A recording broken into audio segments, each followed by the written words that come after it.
Perkenalkan, nama saya Sendri Frans Erikson Sialagan, biasa dipanggil Frans. Saya dari Prodi Ilmu Kelautan kelas 1D.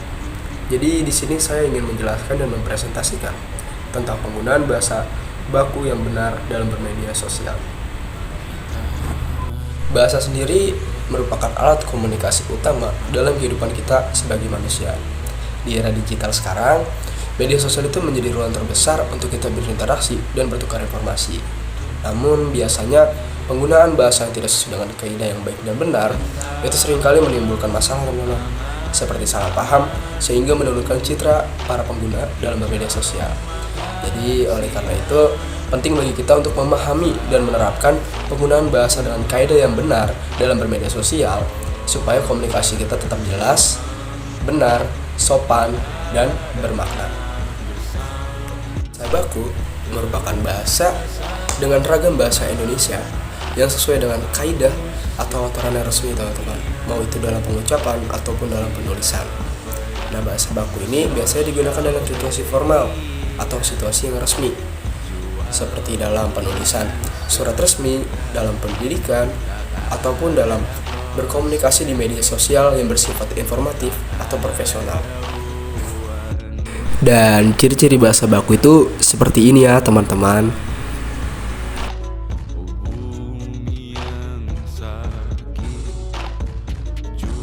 Kita masuk ke penggunaan bahasa baku dalam bermedia sosial. Di media sosial yang seperti kita ketahui seperti Instagram, TikTok, X atau Twitter, itu seringkali bahasa baku itu dianggap sebagai bahasa yang terlalu formal. Padahal banyak benefitnya teman-teman, itu banyak keuntungannya. Jadi keuntungan dalam bahasa baku itu pertama, menunjukkan kecerdasan atau kepribadian si pengguna dan menghindari salah tafsir atau konflik akibat kesalahan makna, serta untuk menjaga citra positif di ruang publik digital. Contohnya seperti ini ya teman-teman. Untuk contoh manfaat dan penggunaan dalam bahasa baku sendiri itu ada di sini ya teman-teman. Seperti terima kasih atas informasinya, mohon maaf atas ketidaknyamanannya ini, atau saya setuju dengan pendapat Anda. Nah, manfaat dari kata-kata tersebut itu pertama, meningkatkan kredibilitas pribadi dan mempermudah komunikasi dalam lintas daerah, serta menumbuhkan kebiasaan berbahasa dengan santun dan menuntut serta menjaga martabat bahasa Indonesia yang baik dan benar. Jadi, kesimpulan yang saya bisa ambil dari presentasi saya sendiri adalah penggunaan bahasa baku itu tuh mencerminkan kepribadian dan sikap profesional dari seseorang.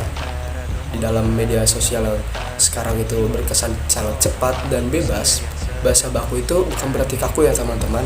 Jadi bahasa baku sendiri itu mencerminkan tentang betapa rasa hormat kita, rasa menghargai kita, rasa mencintai kita terhadap penggunaan bahasa Indonesia kita yang baik dan benar. Jadi mari kita gunakan penggunaan bahasa baku dalam bermedia sosial supaya kita bisa menciptakan media sosial yang sopan, santun, cerdas, dan berbudaya. Sekian dari saya ucapkan terima kasih.